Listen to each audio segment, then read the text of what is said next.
प्रश्नावली 4.3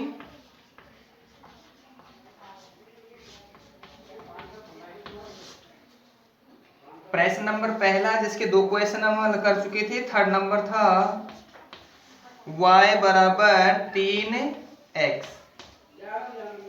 x और y के मान ज्ञात करने होंगे। इसके लिए हम रख दें x बराबर 0 रख के देख लें, 1 रख के देख लें या 2 रख के देख लें। मैं लगाऊं, मान लीजिए फर्स्ट स्थिति में x बराबर 0 रखने पर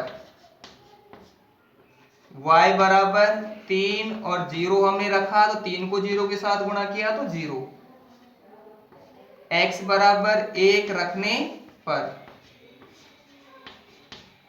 x का मान यदि 1 रखेंगे तो y बराबर 3 के स्थान पर 3 और x के स्थान पर 1। 3 को 1 से गुणा करेंगे तो 3 एकम 3। पुनः x बराबर 2 रखने पर या -1 रखने पर या 3 रखने पर, मैं रखूं यहां 2 रखने पर। हम अपनी इच्छा के अनुसार कोई मान रख सकते हैं, दूसरा मान हमें बाद में प्राप्त होगा। y बराबर 3, इसके स्थान पर 2, 3 गुणा 2 बराबर 6। हमें 3 मान प्राप्त करने थे, उन 3 मानों को हम प्राप्त कर चुके हैं।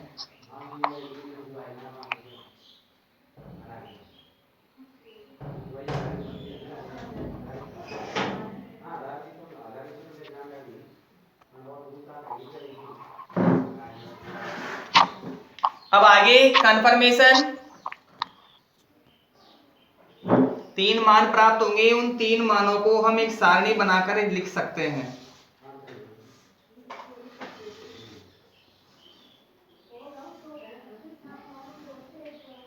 इधर x और y। x का मान पहले हमें प्राप्त हुआ है 0, फिर हमने रखा है 1 और उसके बाद में 2। y का मान 0, फिर y का मान 3 और उसके बाद में 6। इन प्रेक्षणों के आधार पर या इन बिंदुओं के आधार पर हम रैखिक आलेख का निरूपण करेंगे। हम 2 एक्सिस बनाएंगे ग्राफ पेपर पर, या जिसे हम ग्रिड पेपर कहेंगे। मूल बिंदु इसका लेंगे यहां जहां दोनों एक्सिस मिलती है, इधर x और इधर y। नीचे y डैश और बाईं ओर x डैश।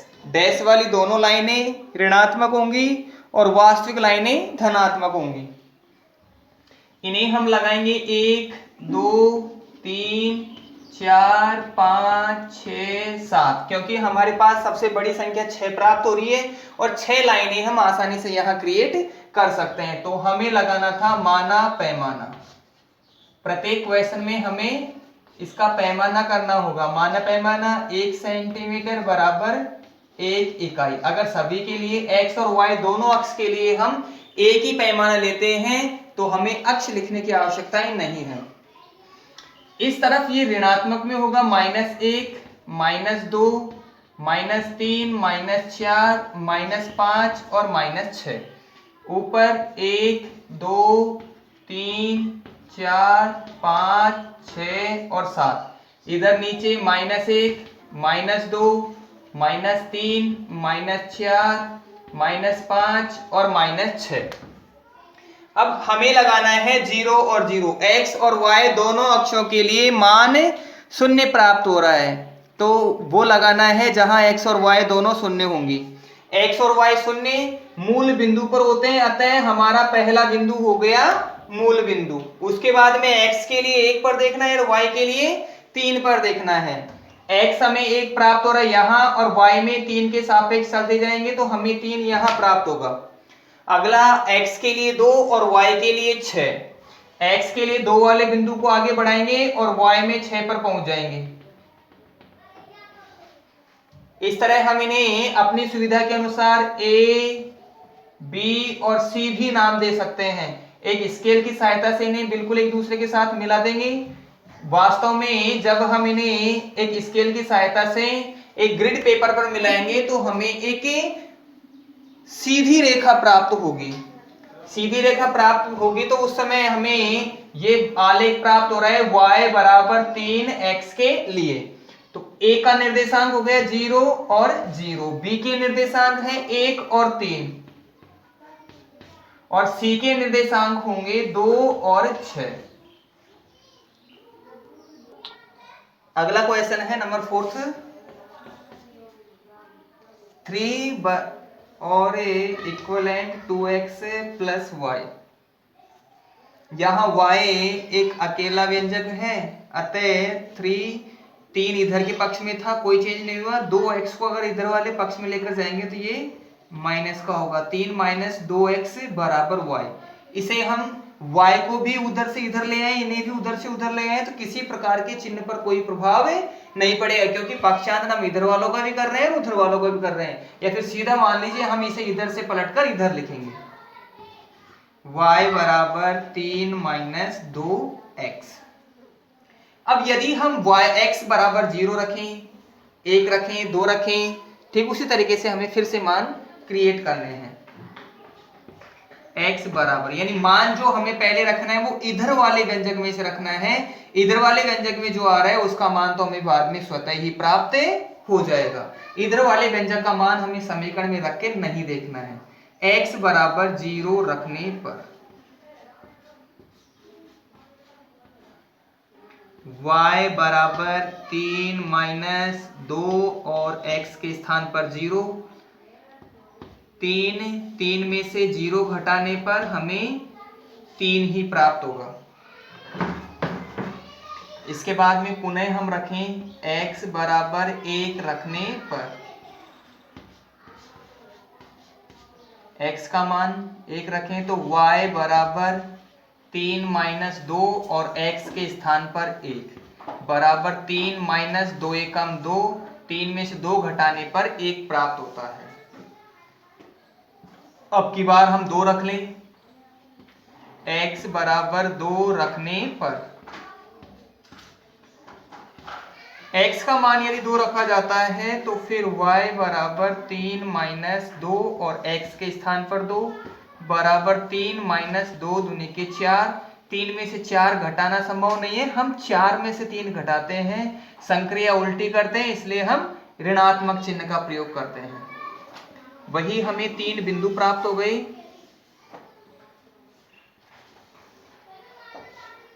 इन्हें हम x y से निरूपित करेंगे। x और y, पहला हमारा मान था 0 और 3, x के लिए 0 और y के लिए 3। अगला x के लिए 1 और y के लिए भी 1। थर्ड नंबर में x के लिए 2 और y के लिए -1। इन तीनों मानों की सहायता से हम यहां ग्राफीय निरूपण आसानी से कर सकेंगे।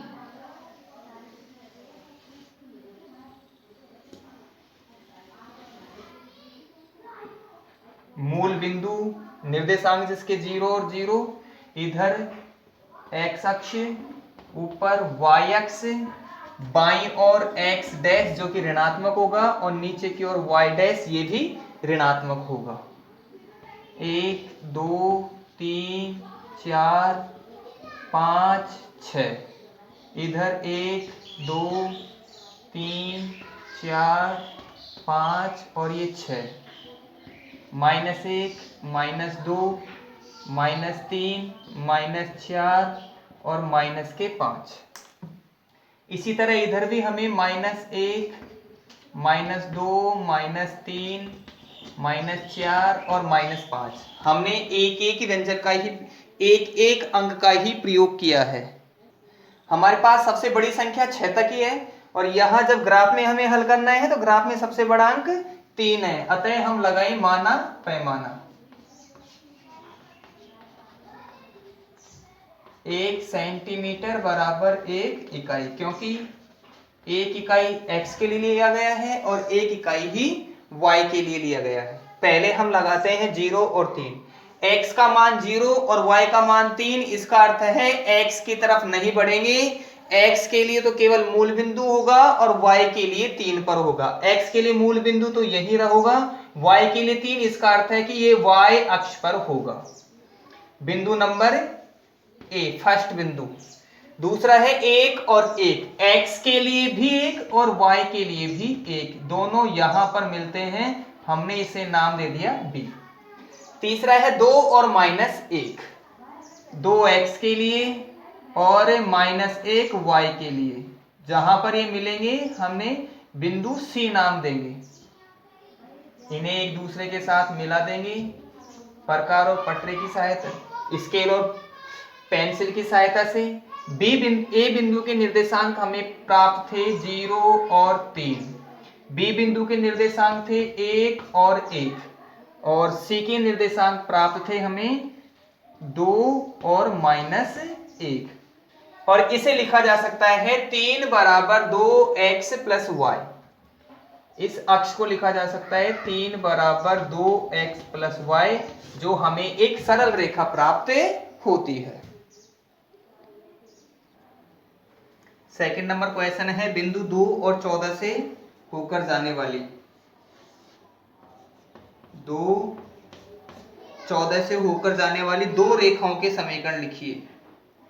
इस प्रकार की कितनी रेखाएं हो सकती है और क्यों हो सकती है? 2 और 14 ये स्पष्ट करता है कि x का मान 2 और y का मान 14। एक ऐसी रेखा है जो x को 2 पर और y को 14 पर काट रही है और उससे गुजर रही है। तो इसे हम लिख सकते हैं इनके सापेक्ष x तथा y के सापेक्ष।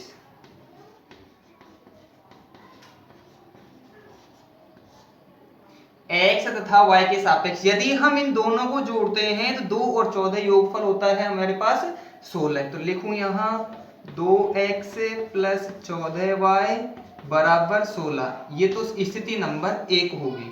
और यदि इनको अंतर कर लेते हैं, इन्हें घटाते हैं, तो ऐसी स्थिति में 2x माइनस 14। अगर 2 में से 14 है तो 2 में से 14 घटेगा नहीं, 14 में से 2 घटा सकते हैं, माइनस के 12 प्राप्त हो जाएंगे बराबर -12। ये समीकरण नंबर 2 प्राप्त होगा। हमें 2 समीकरण लिखने थे। इस प्रकार की कितनी रेखाएं हो सकती है और क्यों हो सकती है ये भी पूछा गया है। तो एक ही बिंदु से अनंत रेखाएं निकल सकती है। एक ही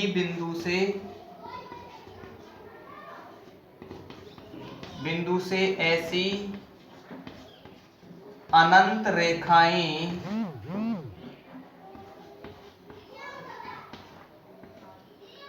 निकल सकती है।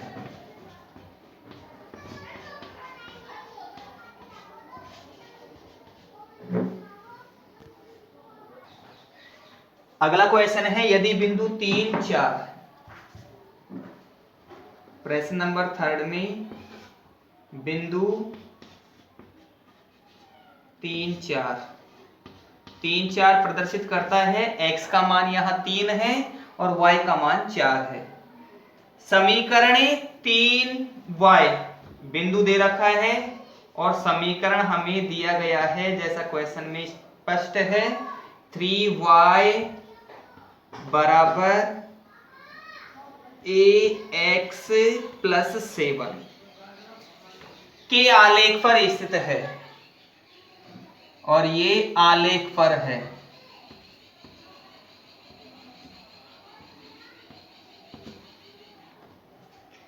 हमें a का मान ज्ञात करना है। a का मान क्या होगा वो हम ज्ञात करेंगे। जैसा हमें दिया गया है बिंदु 3 और 4, इससे स्पष्ट होता है बिंदु 3 और 4 दे रखा है, इसका अर्थ है हम लिखें x बराबर 3 तथा y बराबर 4 लेने पर, जैसा प्रश्न में दिया गया था हमने वही लिया है। 3 और 4, 3x वाला और 4y वाला। इसे रख के देखेंगे, 3y के स्थान पर हम रखेंगे 4 बराबर a हमें ज्ञात करना है ही, और x के स्थान पर रखेंगे 3 प्लस 7। 3 और 4 प्राप्त होता है हमें 3 चौके 12। कोष्ठक गुणा का ही रूप होता है। a को 3 के साथ गुणा करेंगे तो 3a प्राप्त होगा प्लस 7। हम ऐसा कर सकते हैं कि 3a को उधर से इधर ले आए या फिर 7 को इधर से इधर ले आए। मैं 3a को हमें इधर ही रखें तो 12 है और 7 प्लस का उधर से यहां आता है तो पक्षांतर में माइनस में कन्वर्ट हो जाता है। तो 3a और इक्वलेंट वैल्यू होगी इसकी 5 के बराबर। फिर आगे जब हम हल करें a बराबर, तो a का मान होगा 5/3। तो हम लिख सकते हैं कि बिंदु 3 और 4 समीकरण के आलेख पर स्थित है, तो a का मान 5/3 होगा।